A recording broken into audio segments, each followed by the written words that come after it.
Премиерот Зоран Заев денеска изјави дека владата ќе го донесе законот за јазиците пред локалните избори. Според него, со неговото донесување нема да бидат загубени гласовите на граѓаните ниту од македонската, ниту од албанската етничка заедница.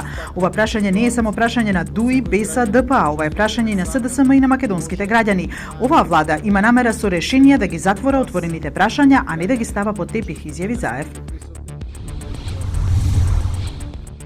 До Врховниот суд се уште нема пристигнато жалби на вчерашната одлука на апелација за притвор на обвинетите за таргети тврди на Груевски, Акимовски и Бошковски, кои имаат рок од 24 часа за тоа.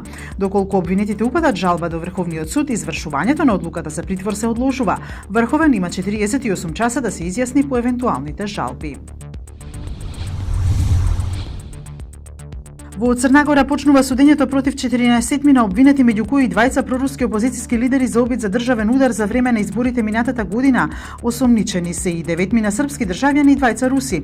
Според црногорските власти, тие биле организирани да го заземат парламентот, да го убијат тогашниот премиер Мило Ѓукановиќ и да инсталираат проруско раководство со цел да го спречат влегувањето на Црна Гора во НАТО.